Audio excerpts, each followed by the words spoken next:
My world came crashing down all at once. I was kicked out of my home. My car was taken away from me. I lost my job at the church, and I lost the person that I loved. And I got to a point where I physically couldn't see myself making it to the next day. That's something that I wish not another person would have to experience. Hearing that from somebody that raised them or loves them so much. Hi everyone, my name is Katrina. Welcome to my channel. Hitting you with another serious video today. There is a big part of my life that I have hidden from a lot of family and friends and the world, and I'm done hiding it. This is my coming out, if you will. I know there's going to be loads of questions after I talk about this, so I'm going to tell the story and then try to answer some questions that I think people would have. And I can't believe, I'm sitting here I can't believe I'm finally going to tell the world my story, my love story. This probably will be surprising for a lot of people. It's time. It's time. Let's start at the beginning. I grew up super Christian, conservative. I went to Christian school from preschool to 8th grade, went to public high school, and then had such a wonderful time there that I was like, I want to go back to private Christian school again. So I went to private Christian school for college. I went to Biola University. That was my upbringing, very Christian, very conservative. And just forewarning, I will talk about how my ideas were in the past, and it's very cringy for me to think about. It's very, not even cringy, I don't even think that's the word, it's more painful to look back at. And I've come a long way from being there, so do forgive my past self. I've forgiven my past self, but I just want to be really authentic about where my views were with the LGBTQ plus community. I remember in high school, I was very against gay marriage. My excuse was that if we allowed gay marriage, then people would make a way to say love is love between father and daughter or person and pet. And so that was my excuse for it. So that's who I grew up being. My story starts in 2017. I had met this guy. Mind you, growing up, I think I was about 11 or 12 when I consciously decided that I wanted to be a pastor's wife. That was my dream, that was my goal, that was who I wanted to be. So in 2017, I met this guy, and he just seemed super cool, and he wanted to be a pastor. And July of 2017, we started texting. We saw each other once or twice that year, and we mainly communicated over phone call and text message. And I was so taken by his gusto for the Bible, his knowledge of the Bible, and we had so much in common down to our favorite verse. I felt like, oh wow, this is my time. God has given me my husband. This is who I'm meant to be with. And in 2017, it should also be noted that I started grad school. So I started grad school in San Diego, and this guy was starting seminary in Los Angeles. So it was long distance, but it wasn't a relationship. We were just talking. In October of 2017 is when things get interesting, because I started to notice this person in my class who happened to be a woman, and I found myself staring at her all the time, and I was super attracted to her. I'd never been that attracted to anyone ever. And so still in my head at that time, I was like, this is the devil trying to distract me from who I'm meant to be with. Yes, I said the devil. Yes, Satan, Lucifer. If you're not a Christian who's watching, we Christians have very good intentions for people, and we want everyone to get into heaven. And there's language that we use anytime there's a distraction, or we feel like something's trying to lead us off the path. Yes, we say oh my word, it's the devil. And because I was taught that same-sex attraction and everything is a sin, I was yeah, it's probably the devil distracting me from who I'm supposed to be with, right? And so even some people watching this video are going to think that that is the truth. and other people watching this video are gonna be like, that sounds crazy. And I understand both sides. I remember talking to this girl, and I would just like be so enthralled by her and the things that she would say and who she was as a person. And in October, there was a Disney trip that the grad school was throwing, and so there was only a certain amount of tickets, and if you got them first, then you could go to Disney for free. And of course, like, I'm not gonna pass up a Disney for free trip. I'm a Disney girl all the way. So I remember asking her, like, are you bringing someone? And she said, yes, my girlfriend. And I, like, my heart dropped. I was like, ugh. And then I was like, why did my heart drop? Like, she has a girlfriend. That's great for her. Why are you feeling some type of way? Get over it. Like, you're gonna be with, like, your pastor husband someday. When we went to Disney, the guy that I was talking to, because he was, like, in the LA area, I asked him if there was a way he could come to downtown Disney so we could meet up and talk again. And I hung out with this girl and her girlfriend and it was totally fine. She had no idea that I liked her. Basically, I remember telling them, like, I'm so nervous to see him. I'm so nervous to see him. And then I went to see that guy. And that would end up being the last time I saw that guy, because basically he texted me saying that, in a number of words, you're not convenient for my life right now. And when that happened, I was devastated. So when he went out the window, it was like, boom, like, he's gone, and now I'm even more intrigued by this girl who's in my class. From October 2017, and then December came, all I know is, like, my crush for her was getting stronger and stronger, and I would find myself disappointed if she wasn't in class. Like, that was, like, the only time that I wanted to be there, was when she was there. Like, she was my motivation for being in school. And again, all this time, she has no idea I'm, like, I have the biggest crush on her. And December comes, we go on break for school, and then 2018 comes. And in February 2018, I found out that she had and her girlfriend had parted ways. And I remember when she told me, we were in the library, and I was like, I felt that, like, excitement hit my stomach, and I'm just like, oh gosh, like, what? Why are you excited? Like, this can't happen. This isn't a thing. Like, stop, like, get these feelings away, because this can't, you're gonna marry a pastor. Like, this is so opposite of, like, what I ever wanted for myself, or what anyone ever wanted for me growing up, what I was, you know, told how I was raised. Then I believe in March, we ended up going to a CE together. I think that's what it's called. So basically it's where you go to a conference for grad school. We were both in the clinical psychology program at our school. So we were going to attend this conference together, and it was just us two, and it was in LA. So we had a lot of time to talk in the car, and she's telling me stories about her life and how she was raised. And mind you, she was 32 at the time, and I was 23. Yeah, I was 23 and she was 32. And so she had been in the military.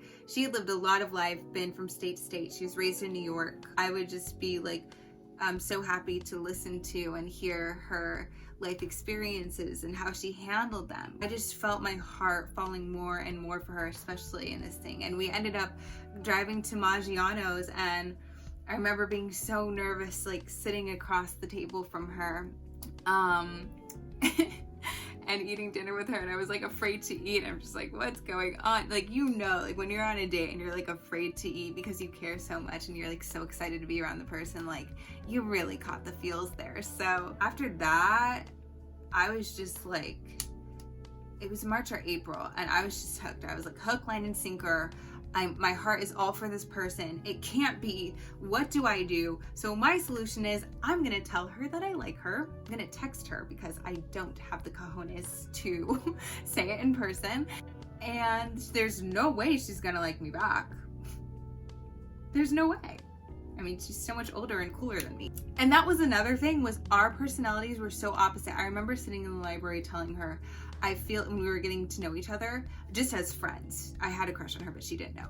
I told her, I think word for word, I feel like I'm somebody that you would quickly get annoyed of, that you wouldn't like, and you wouldn't want to hang out with. Because I'm so bubbly and social and interactive and up in your grill, and she's so, like, low-key standoffish and very poised and wise and quiet, and, you know, all of the opposites. Like, I'm the sun, she's the moon, like, polar opposites. So I'm like, there's no way this girl is gonna like me.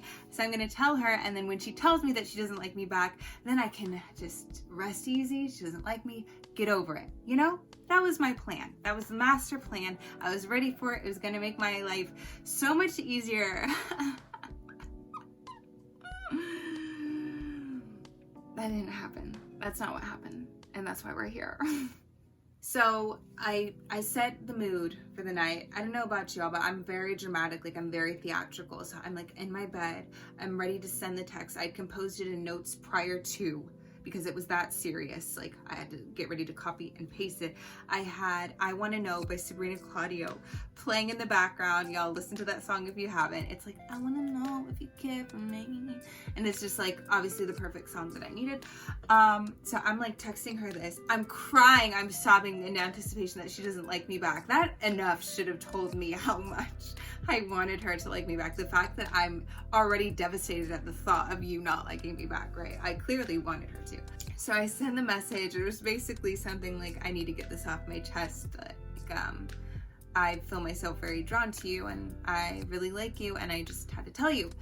And I remember her first response was, why did you not tell me this in person? So then I'm like, okay, wow, okay, she definitely hates me.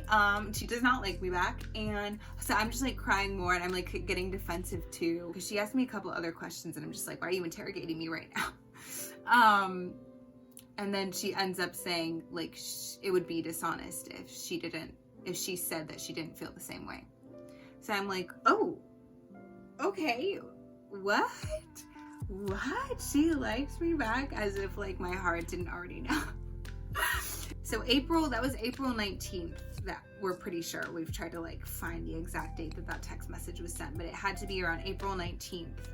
That commenced a almost year-long secret something ship is what we called it. So at the time, in January 2018, I had taken a job as the youth leader at my church. It was a dream job for me. I love kids. I love our youth.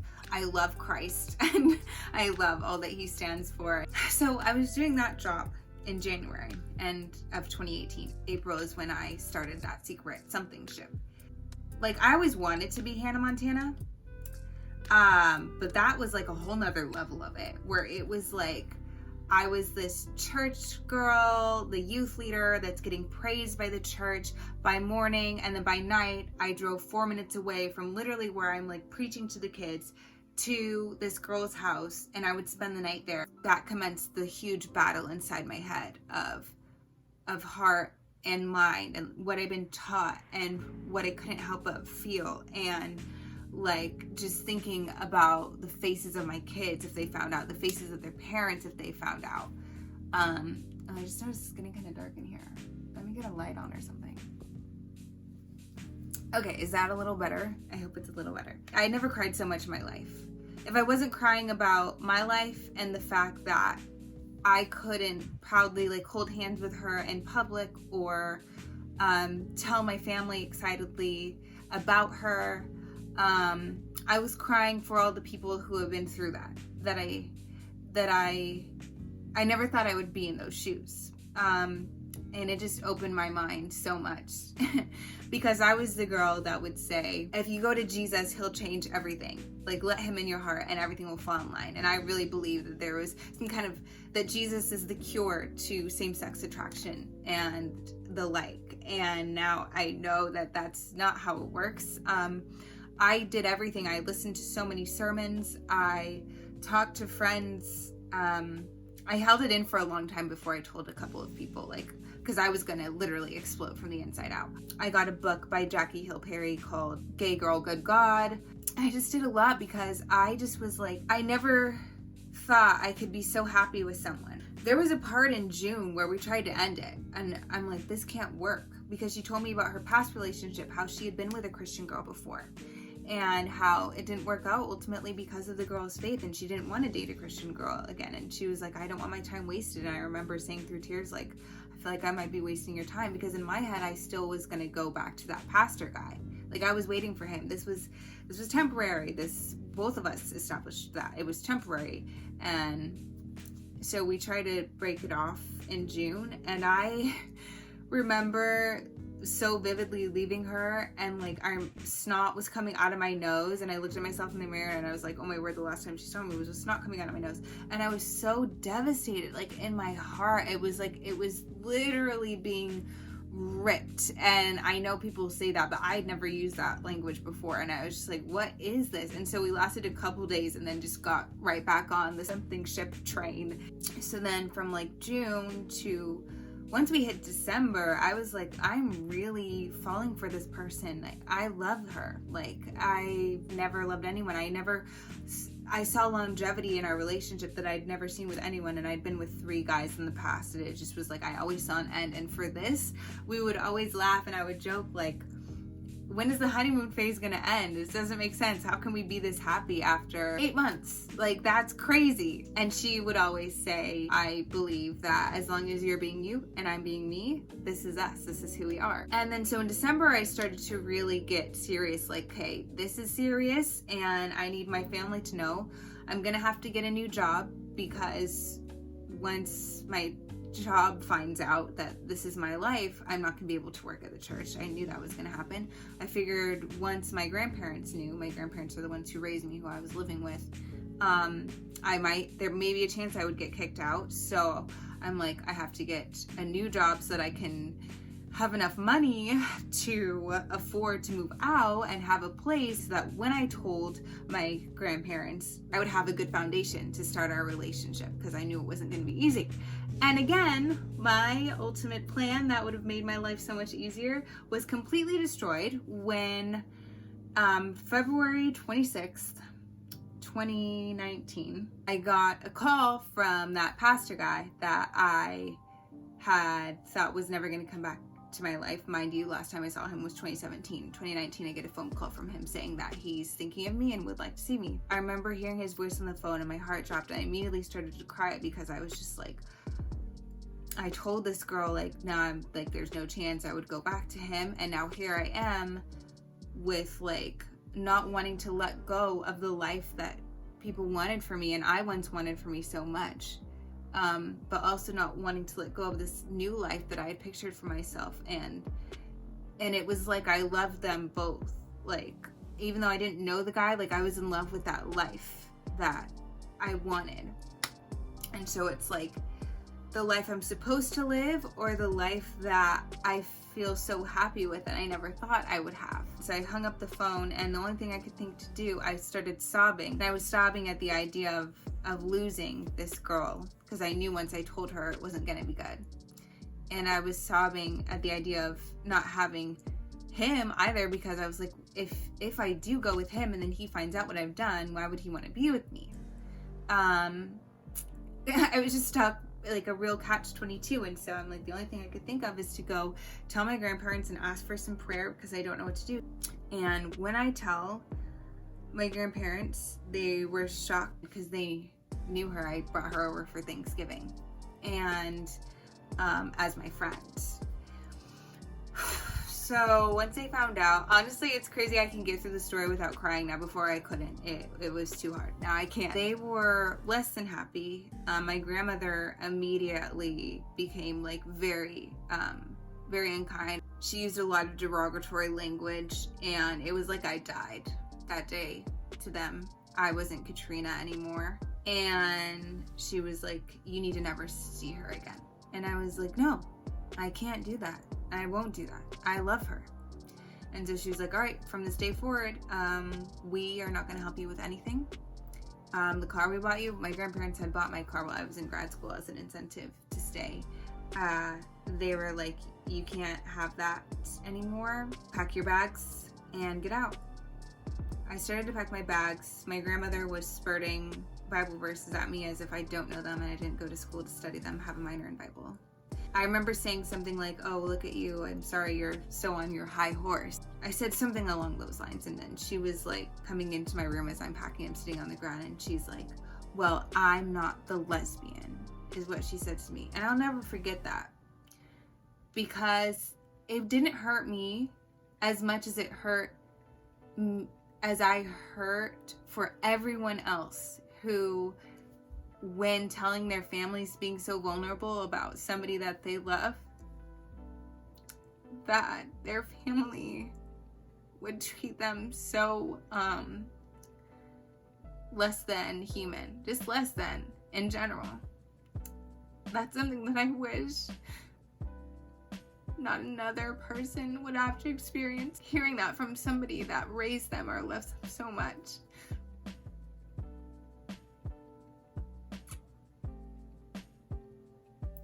That hurt me for everybody. And if you're watching this and that's happened to you, I'm so sorry. And I hope that you have support now. And if you're watching this and you've said that to somebody or treated someone less than because of the person that they love, I would hope that you can find it in your heart to tell that person that you're sorry, and know that no one, no matter what somebody has done, deserves to be treated like that. And especially when it comes to just loving somebody who happens to be the same sex. I packed up my things and I figured they wouldn't, the cat was out of the bag. So I went to the girl's house. I had to take in my car to the girl's house for that one night, and I got a text from my grandmother saying that if I didn't bring the car back in 20 minutes, they would call the police and report the car stolen. So that's just scratching the surface of how my grandmother reacted to this whole thing. Family can get a little crazy with this stuff, so I dealt with. It was hard enough when I was being so mean to myself. All the things that people told me that were against it, I already told myself. I had beat myself up. So I didn't need it from anybody else. So when I told her, just as I expected, she was like, hey, this is where temporary comes into play and you need to decide what you want. And we were both very heartbroken. I get emotional thinking about it because I remember just like singing to her one of our songs as we were embracing each other and knowing that we may never see each other again. And so following that, a lot of stuff happened. I had to tell my pastor because I didn't feel right. And that's why I went to the pastor to tell him the truth about my relationship and what I had been doing and how I had kept things hidden. And he did ask me if I would stay for a month more or so just to finish things out smoother, but I was like, I can't. I literally don't have the energy after everything that's happened. I'm not emotionally well, and I just don't feel right doing it. And he was very supportive, my pastor. His wife, her brother actually ended up dying by suicide because of this very same situation.